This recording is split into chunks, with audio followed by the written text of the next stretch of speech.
സംസ്ഥാനത്തെ കടുത്ത സാമ്പത്തിക പ്രതിസന്ധികൾക്കിടയിലും തമ്മിൽ തല്ലി ധനവകുപ്പ് മുഖ്യമന്ത്രിയുടെ ചീഫ് പ്രിൻസിപ്പൽ സെക്രട്ടറി കെ.എം. എബ്രഹാമും കടപരിധിയുമായി ബന്ധപ്പെട്ട് കേന്ദ്ര സർക്കാരിനെതിരെ സുപ്രീംകോടതി നൽകിയ കേസ് ഉൾപ്പെടെ ഏകപക്ഷീയമായ തീരുമാനമെന്നാണ് ധനവകുപ്പിന്റെ പരാതി. ധനവകുപ്പിന്റെ അധികാരപരിധിയിൽ ഉൾപ്പെടുന്ന കിഫ്ബി അടക്കമുള്ള സ്ഥാപനങ്ങളിലെ വിഷയങ്ങളിലും ചീഫ് പ്രിൻസിപ്പൽ സെക്രട്ടറി ഇടപെട്ടതോടെയാണ് ഭിന്നത രൂക്ഷമായത്. സംസ്ഥാനത്തെ രൂക്ഷ ധനപ്രതിസന്ധിക്കിടയിലാണ് ധനവകുപ്പും മുഖ്യമന്ത്രിയുടെ ചീഫ് പ്രിൻസിപ്പൽ സെക്രട്ടറിയും തമ്മിൽ യുദ്ധം നടക്കുന്നത്. മുഖ്യമന്ത്രിയുടെ ഓഫീസിലൂടെ കിഫ്ബിയുടെ കൂടി ചുമതലയുള്ള ചീഫ് പ്രിൻസിപ്പൽ സെക്രട്ടറി കെ.എം. എബ്രഹാമിന്റെ ഇടപെടൽ ധനവകുപ്പിന് അത്ര രസിച്ചിട്ടില്ല. കേന്ദ്ര സർക്കാരിനെതിരെ കടപരിധിയുമായി ബന്ധപ്പെട്ട് സുപ്രീം കോടതി നൽകിയ കേസ് ഉൾപ്പെടെ കെ.എം. എബ്രഹാമിന്റെ ഏകപക്ഷീയമായിട്ടുള്ള തീരുമാനമെന്നാണ് ധനവകുപ്പിന്റെ പരാതി. ധനകാര്യ വിഷയങ്ങളിൽ മുഖ്യമന്ത്രിയുടെ ഓഫീസ് ഇടപെടുന്നത് വലിയ വിവാദമായതിന് പിന്നാലെയാണ് പരാതിയുമായി ധനവകുപ്പ് രംഗത്തെത്തിയത്. കടമെടുപ്പ് പരിധിയുമായി ബന്ധപ്പെട്ട് കേന്ദ്ര ധനമന്ത്രാലയം സമരസപ്പെടുന്നതിനിടയിലായിരുന്നു മുഖ്യമന്ത്രിയുടെ ചീഫ് പ്രിൻസിപ്പൽ സെക്രട്ടറി ഇടപെട്ടുകൊണ്ട് കേന്ദ്രത്തിനെതിരെ സുപ്രീം കോടതിയിൽ കേസ് കൊടുത്തത്. സംസ്ഥാനങ്ങളുടെ കടമെടുപ്പുമായി ബന്ധപ്പെട്ട് 293 അനുച്ഛേദം ചോദ്യം ചെയ്ത് കേരളത്തിന് മുൻ പരിചയമില്ല എന്നിരിക്കെ കേസിൽ നിന്നും ഇതുവരെ സംസ്ഥാനത്തിന് തലഊരാൻ സാധിച്ചിട്ടില്ല. തെരഞ്ഞെടുപ്പ് തോൽവിയുടെ കാരണം ധനവകുപ്പ് ഉൾപ്പെടെയാണെന്ന വിമർശനം സർക്കാരിലും പാർട്ടിയിലും ശക്തമാണ്. ഈ സാഹചര്യത്തിൽ പുതിയ വായ്പകളൊന്നും എടുക്കേണ്ട എന്ന കിഫ്ബിയുടെ ചുമതല കൂടിയുള്ള കെ.എം. എബ്രഹാമിന് ധനവകുപ്പ് കർശന നിർദ്ദേശം നൽകി. ജനം, തിരുവനന്തപുരം. ഈ വാർത്തയുടെ കൂടുതൽ വിശദാംശങ്ങളുമായി തിരുവനന്തപുരത്ത് നിന്നും ടിൻഡു ദാസ് ചേരുകയാണ്. ടിൻഡു, കടുത്ത സാമ്പത്തിക പ്രതിസന്ധിയിലൂടെ കേരളം കടന്നു പോകുമ്പോഴാണ് തമ്മിൽ തെല്ലുന്ന ഒരു നിലപാടിലേക്ക് ധനവകുപ്പും അപ്പം മുഖ്യമന്ത്രിയുടെ പ്രിൻസിപ്പൽ ചീഫ് സെക്രട്ടറിയും പോകുന്നത്. ഒരു സമവായത്തിലേക്ക് അല്ലെങ്കിൽ യോജിച്ച് മുന്നോട്ട് കൊണ്ടുപോയി സാമ്പത്തിക സ്ഥിതി പൂർവ്വസ്ഥിതിയിലാക്കുകയും അല്ലെങ്കിൽ മുന്നോട്ട് കൊണ്ടുപോവുകയും ചെയ്യേണ്ട ഒരു സാഹചര്യത്തിൽ ഇവരുടെ പടലപ്പിണക്കങ്ങൾ എത്രത്തോളം കടുത്ത അവസ്ഥയിലേക്ക് കേരളത്തെ കൊണ്ടെത്തിക്കുകയാണ്? കെ.പി., നമുക്കിതിനൊരു പടലപ്പിണക്കം എന്ന് പറഞ്ഞ് ഒതുക്കേണ്ട കാര്യമില്ല. കാരണം ഒരുപക്ഷെ ധനവകുപ്പും മുഖ്യമന്ത്രിയുടെ ചീഫ് പ്രിൻസിപ്പൽ സെക്രട്ടറി മുഖാമുഖം എത്തുന്ന ഒരു ഘട്ടം വരെ കാര്യങ്ങൾ എത്തിയിരിക്കുകയാണെന്ന് വേണം നമുക്ക് മനസ്സിലാക്കേണ്ടത്. നമുക്കറിയാം, ഈ മുഖ്യമന്ത്രിയുടെ ചീഫ് പ്രിൻസിപ്പൽ സെക്രട്ടറി കെ.എം. എബ്രഹാമാണ് കിഫ്ബിയുടെ കൂടി ധനകാര്യ കാര്യങ്ങളിൽ ചുമതല വഹിക്കുന്നത്. അപ്പോൾ മുഖ്യമന്ത്രിയുടെ ഓഫീസിലൂടെ ഏറ്റവും പ്രധാനമായി എടുത്തു പറയേണ്ട കാര്യം, മുഖ്യമന്ത്രിയുടെ ഓഫീസിലൂടെ ധനവകുപ്പിൽ കൈകടത്തുന്നുവെന്ന പരാതി കാലങ്ങളായിട്ട് ഈ ധനവകുപ്പ് അല്ലെങ്കിൽ കെ.എൻ. ബാലഗോപാൽ ഉൾപ്പെടെ ഈ പാർട്ടിയെയും അതോടൊപ്പം തന്നെ സർക്കാരിനെ അറിയിച്ചിട്ടുള്ളതാണ്. അതിൽ ഏറ്റവും പ്രധാനപ്പെട്ട കാര്യം എന്ന് പറയുന്നത് കടമെടുപ്പ് പരിധിയുമായി ബന്ധപ്പെട്ട് കേന്ദ്രവും കേരളവും തമ്മിൽ ചില അസ്വാരസ്യങ്ങൾ നിലനിന്നിരുന്നു. ഇതിനിടയിലാണ് കേരളം കേന്ദ്രത്തിനെതിരെ സുപ്രീം കോടതിയിൽ കേസ് പോകുന്നത്. 293 അനുച്ഛേദ പ്രകാരം, ഭരണഘടനയിലെ 293 അനുച്ഛേദ പ്രകാരം കേരളം ഇതുവരെ കൈകടത്താത്ത മേഖലയാണ് കേന്ദ്ര സർക്കാരിനെതിരെ സാമ്പത്തിക കാര്യങ്ങളിൽ ഈ കേസ് കൊടുക്കുന്നത്. അതോടൊപ്പം തന്നെ പരിചയമില്ലാത്ത മേഖലയായതുകൊണ്ട് തന്നെ ഈ കാര്യങ്ങളിൽ നിന്നും കേരളത്തിന് തലയൂരി തിരിച്ചു വരാൻ സാധിച്ചിട്ടില്ല. ഇതിന് മുൻകൈ എടുത്തത് ധനവകുപ്പ് അറിയാതെ മുഖ്യമന്ത്രിയുടെ chief principal secretary K M. Abraham ആണെന്നാണ് ഇപ്പോൾ ധനവകുപ്പ് പരാതി ഉന്നയിച്ചിട്ടുള്ളത്. അതോടൊപ്പം തന്നെ വകുപ്പ് പിടിച്ചെടുക്കാനായിട്ട് അല്ലെങ്കിൽ മുഖ്യമന്ത്രിയുടെ ഭാഗത്തു നിന്നും ധനവകുപ്പ് പിടിച്ചെടുക്കാനായിട്ട് ഒരു ശ്രമം നടക്കുന്നുണ്ട് എന്നൊരു കാര്യം നമ്മൾ നേരത്തെയൊക്കെ വാർത്ത റിപ്പോർട്ട് ചെയ്തതാണ്. പക്ഷേ അല്ലെങ്കിൽ ധനവകുപ്പ് ഒരുപക്ഷെ ഒറ്റയ്ക്ക് നിൽക്കേണ്ട ഒരു വകുപ്പാണ്. അതിനെ മുഖ്യമന്ത്രിയുടെ പൊതുഭരണത്തിലോട്ട് ചേർക്കാൻ പറ്റത്തില്ല. അത് കുറച്ച് ഭരണഘടനാ പ്രശ്നങ്ങളൊക്കെ ഉണ്ട്, അല്ലെങ്കിൽ മറ്റു ചില നിയമവശങ്ങളും ഒക്കെ ഉള്ള കാര്യമാണ്. അതുകൊണ്ട് തന്നെ അധികാരം അല്ലെങ്കിൽ മുഖ്യമന്ത്രിയുടെ ഓഫീസിലൂടെ ധനവകുപ്പിലേക്ക് അധികാരം കൈകടത്തുന്നത് ഈ ധനമന്ത്രി കെ.എൻ. ബാലഗോപാലിനെ ഒരു റോളും നൽകാതെ മുഖ്യമന്ത്രി എല്ലാ കാര്യങ്ങളും നിയന്ത്രിക്കുന്നു. പ്രിൻസിപ്പൽ സെക്രട്ടറിയെ ഉപയോഗിച്ചുകൊണ്ട് ധനവകുപ്പിന്റെ പ്രവർത്തനങ്ങളടക്കം ഇടപെടൽ നടത്തുന്നു. ഇത്തരത്തിൽ ഏകപക്ഷീയമായ തീരുമാനങ്ങളാണ് മുന്നോട്ട് പോകുന്നത്. അത്തരത്തിലുള്ള വിമർശനം തന്നെയാണോ ധനവകുപ്പ് മുന്നോട്ട് വെക്കുന്നത്? തീർച്ചയായിട്ടും അത്തരത്തിലുള്ള വിമർശനം തന്നെ നമുക്കത് അങ്ങനെ മാത്രമേ പറയാൻ സാധിക്കൂ. കാരണം മുഖ്യമന്ത്രിയുടെ ചീഫ് പ്രിൻസിപ്പൽ സെക്രട്ടറി ഇടപെട്ടുകൊണ്ട് ധനകാര്യ കാര്യങ്ങളിൽ ഇടപെടുന്നത് വലിയ വിഷയം അല്ലെങ്കിൽ ചെറിയ ചെറിയ അസ്വാരസ്യങ്ങളൊക്കെ നിലനിന്നെങ്കിൽ അത് രൂക്ഷമായ ഒരു ഘട്ടത്തിലേക്കാണ് നിൽക്കുന്നത്. അതുകൊണ്ട് തന്നെയാണ് ഈ വിഷയത്തിൽ അല്ലെങ്കിൽ ധനകാര്യ വകുപ്പ് പരാതിയുമായിട്ട് അല്ലെങ്കിൽ ഒരു ഭിന്നതയുമായിട്ട് മുന്നോട്ട് വന്നിട്ടുള്ളത്. അപ്പോൾ ഞാൻ നേരത്തെ സൂചിപ്പിച്ചതുപോലെ തന്നെ കിഫ്ബിയുടെ ചുമതല എന്ന് പറയുന്നത് ഈ മുഖ്യമന്ത്രിയുടെ ചീഫ് പ്രിൻസിപ്പൽ സെക്രട്ടറി കൂടിയായ കെ.എം. എബ്രഹാമാണ്. അപ്പോൾ ധനവകുപ്പ് അറിയാതെ കിഫ്ബിയിൽ നിന്നും പണം എടുക്കുകയോ അല്ലെങ്കിൽ പണം വിനിമയം ചെയ്യുകയോ ചെയ്യണ്ട എന്നൊരു കർശന നിർദ്ദേശത്തിലേക്ക് ധനവകുപ്പ് പോയിരിക്കുകയാണ്. നേരത്തെ തന്നെ ഈ ഉദ്യോഗസ്ഥ പരിഷ്കരണം സാമ്പത്തിക വിദഗ്ധ ശ്രീമതി മേരി ജോർജ് നമ്മോടൊപ്പം ചേരുകയാണ്. ശ്രീമതി മേരി ജോർജ്, കേരളം കടുത്ത സാമ്പത്തിക പ്രതിസന്ധിയിലൂടെയാണ് കടന്നു പോകുന്നത്. ഈ സാമ്പത്തിക പ്രതിസന്ധിയിലൂടെ കടന്നു പോകുമ്പോൾ സർക്കാരിൻ്റെ എല്ലാ വകുപ്പുകളും യോജിച്ചുകൊണ്ട് ഈ പ്രതിസന്ധി മറികടക്കാനുള്ള ഒരു ഇടപെടലാണ് നടത്തേണ്ടത്. പക്ഷേ ദൗർഭാഗ്യവശാൽ തമ്മിൽ തല്ലുന്ന ഒരു നിലപാടാണ് സ്വീകരിക്കുന്നത്. പ്രത്യേകിച്ച് ധനവകുപ്പും മുഖ്യമന്ത്രിയുടെ ചീഫ് പ്രിൻസിപ്പൽ സെക്രട്ടറിയും തമ്മിലുള്ള ഭിന്നത, അത് വലിയ രീതിയിലുള്ള ഒരു തുറന്നു പറയുന്ന അല്ലെങ്കിൽ അത്തരത്തിൽ കൂടുതൽ പുറത്തേക്ക് വ്യക്തമാകുന്ന സാഹചര്യത്തിലേക്ക് എത്തുകയാണ്. എങ്ങനെ കാണുന്നു ഈ ഒരു ഘട്ടത്തെ താങ്കൾ? ഗവൺമെന്റിന്റെ റൂൾസ് ഓഫ് കോണ്ടക്ട് ഏത് തീരുമാനം, ധനപരമായ ഏത് തീരുമാനവും ധനവകുപ്പിന്റെ അനുവാദത്തോടു കൂടി ധനവകുപ്പ് അംഗീകരിച്ചു കഴിഞ്ഞാൽ എന്ന് വെച്ചാൽ അംഗീകരിക്കും. അങ്ങനെ അല്ലാതെ ഒരു ചെലവുകളും ധനവകുപ്പിൽ നിന്ന് അതെങ്കിലും ഒരു സർക്കാർ നടത്താൻ പാടില്ല. ആ റൂൾ 10 നോക്കിയാൽ മതി. അതുപോലെ തന്നെ ഏതെങ്കിലും കാരണവശാൽ ധനവകുപ്പ് അത് അംഗീകരിക്കാതിരിക്കുന്നു എന്ന് വരട്ടെ, അതായത് ധനവകുപ്പ് എപ്പോഴാണ് അംഗീകരിക്കാതെ വരിക? അത് ആ സംസ്ഥാനത്തിന് ഹാനികരമാകും, ധനപ്രതിസന്ധി സൃഷ്ടിക്കും, അനാവശ്യമാണ്, അധികമാണ് എന്നൊക്കെ കാര്യങ്ങൾ വരുമ്പോഴാണ് ധനമന്ത്രി അത് ധനവകുപ്പ് അത് അംഗീകരിക്കാതിരിക്കുക, ധനമന്ത്രിയും അംഗീകരിക്കാതിരിക്കുക. അപ്പൊ ധനവകുപ്പ് കാണിച്ചു കൊടുക്കുന്ന കാര്യങ്ങൾ കൃത്യമായി മനസ്സിലാക്കിക്കൊണ്ടാണ് ധനമന്ത്രി അത് നിരാകരിക്കുന്നത്. അപ്പൊ അങ്ങനെയുള്ള ഒന്ന് നിരാകരിച്ചു കഴിഞ്ഞാൽ പിന്നെ എന്താണ് ഒരു മാർഗം? മുഖ്യമന്ത്രിക്ക് പോലും മുഖ്യമന്ത്രിയുടെ ഓഫീസിനും അത് നടപ്പാക്കാൻ അവകാശമില്ല. പിന്നെ ചെയ്യാവുന്നത് എന്താണെന്ന് വെച്ചാല് മന്ത്രിമാരുടെ, അതായത് മന്ത്രിസഭയുടെ അംഗീകാരത്തിന് വിടുക. അങ്ങനെ മന്ത്രിസഭയുടെ അംഗീകാരത്തിന് വിട്ട് അതിൽ ചർച്ച ചെയ്ത് തീരുമാനമെടുത്താൽ മാത്രമാണ് അത്തരം നിയമങ്ങളെ മുൻപോട്ട് കൊണ്ടുപോകാൻ പറ്റുന്നത്. അങ്ങനെയാണെങ്കിൽ മാത്രമേ ആ സർട്ടിഫിക്കറ്റിന്, അതായത് അങ്ങനെ എടുക്കുന്ന തീരുമാനങ്ങൾ ശരിവെച്ച് കൺട്രോളർ ആൻഡ് ഓഡിറ്റർ ജനറലും അംഗീകാരം നൽകുകയുള്ളൂ. അല്ലാത്ത പക്ഷം കൺട്രോളർ ആൻഡ് ഓഡിറ്റർ ജനറൽ ആ തീരുമാനം നിരാകരിക്കും, ഗവൺമെന്റ് ഓഫ് ഇന്ത്യയും അത് നിരാകരിക്കും. അതിന് നിയമത്തിന്റെ മുൻപിലും പ്രാബല്യമില്ല. എന്തുകൊണ്ടാണ് ഇങ്ങനെ ചെയ്യുന്നത്?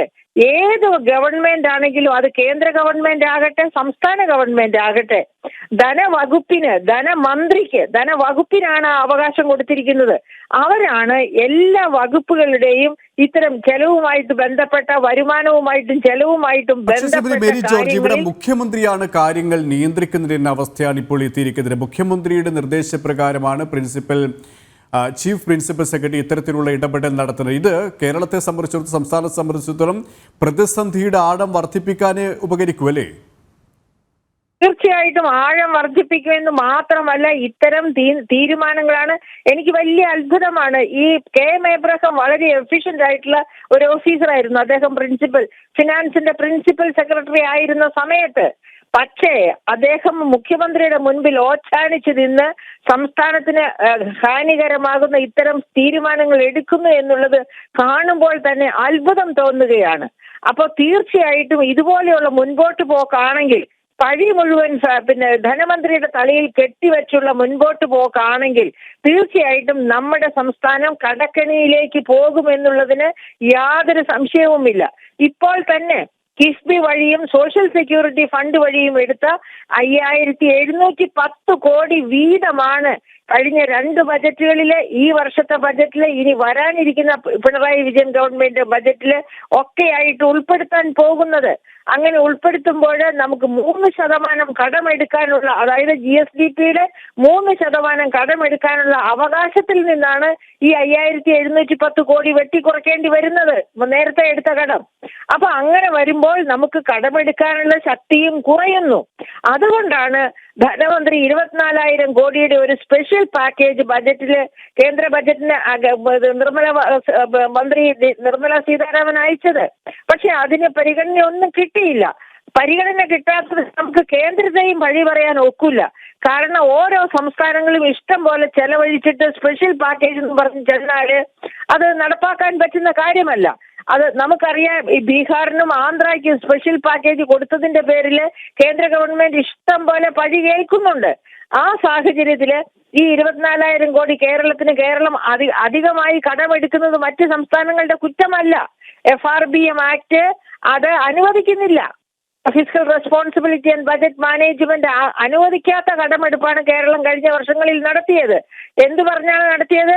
Special purpose vehicle KIIFB, special purpose vehicle social security pension fund limited, ഈ 2 വെഹിക്കിൾസിന്റെയും പേരിലെടുത്ത കടമാണ് ബജറ്റിൽ ഉൾപ്പെടുത്തി ഇപ്പോ പോയ 2 വർഷവും ഇപ്പോ നിലവിലിരിക്കുന്ന വർഷവും വരാനിരിക്കുന്ന വർഷവും ഒക്കെ 5,710 കോടി വീതം വെട്ടിച്ചുരുക്കുന്നത്.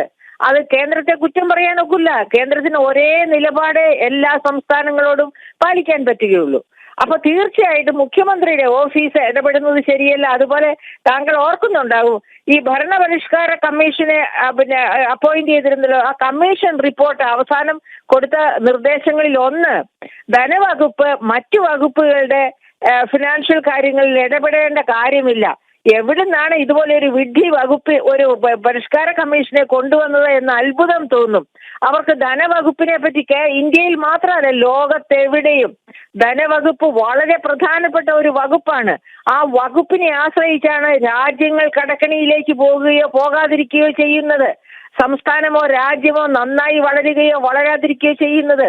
അപ്പൊ ശക്തമായൊരു ധനവകുപ്പ് എല്ലായിടത്തും ആവശ്യമാണ്. അവർക്ക് പ്രത്യേക പദവി തീർച്ചയായിട്ടും ഓരോ ഗവൺമെന്റും നൽകുന്നുണ്ട്.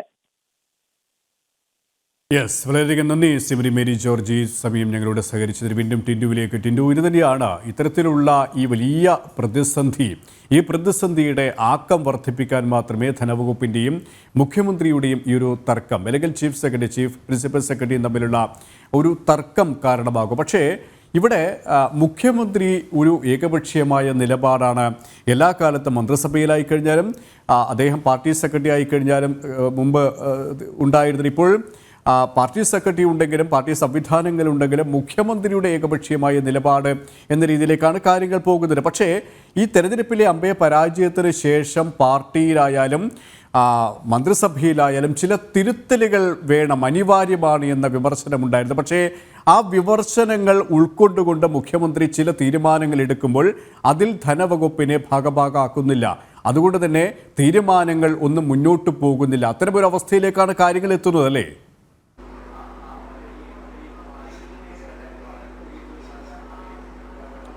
തീർച്ചയായിട്ടും കെ പി സൂചിപ്പിച്ചതുപോലെ നമ്മൾ കഴിഞ്ഞ ദിവസം ഒരു വാർത്ത ഡിസ്കസ് ചെയ്തിട്ടുണ്ടായിരുന്നു. ആ വാർത്ത ഇത് പറഞ്ഞത് ഇങ്ങനെയായിരുന്നു: ഈ യൂസർ ഫീ, അതായത് സർക്കാർ സംവിധാനങ്ങളുടെ സേവന സംവിധാനങ്ങൾ ഉപയോഗിക്കുന്നവരുടെ യൂസർ ഫീ വർദ്ധിപ്പിക്കുന്നതുമായി ബന്ധപ്പെട്ട വാർത്ത.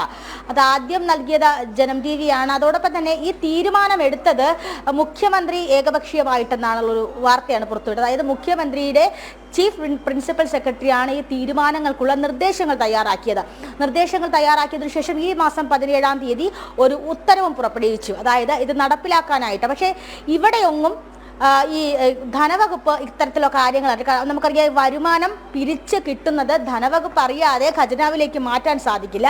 അപ്പോൾ ഈ തീരുമാനങ്ങളൊന്നും ധനവകുപ്പ് അറിഞ്ഞില്ല. എല്ലാ വകുപ്പുകളുടെയും കാര്യം തീരുമാനിക്കുന്നത് പൊതുഭരണ വകുപ്പ് തന്നെയാണ്, അല്ലെങ്കിൽ മുഖ്യമന്ത്രി തന്നെയാണ്. ആ എല്ലാ വകുപ്പുകളിൽ നിന്നും യൂസർ ഫീ പിടിച്ചെടുക്കുന്നതുമായി ബന്ധപ്പെട്ട തീരുമാനങ്ങൾ മുഖ്യമന്ത്രിക്ക് എടുക്കാം. അത് ചട്ടം അനുശാസിക്കുന്നുമുണ്ട്. പക്ഷേ ഈ വരുമാനങ്ങൾ ഇത്തരത്തിൽ ശേഖരിച്ച, അല്ലെങ്കിൽ വരുമാനങ്ങൾ ഒരു സെൻട്രലൈസേഷനിലേക്ക് വരുമ്പോൾ, ഒന്നിലേക്ക് കേന്ദ്രീകരിച്ച് വരുമ്പോൾ ആ വരുമാനത്തിന്റെ കാര്യം ധനവകുപ്പ് അറിയണം. പക്ഷെ അവിടെയും ധനവകുപ്പിനെ നോക്കുകുത്തിയാക്കിക്കൊണ്ടാണ് മുഖ്യമന്ത്രി തീരുമാനമെടുത്തത്. മന്ത്രിസഭയിലേക്ക് ഈ നിർദ്ദേശങ്ങൾ കൊണ്ടുവരുന്നത് മുഖ്യമന്ത്രി ഒറ്റയ്ക്കാണ്.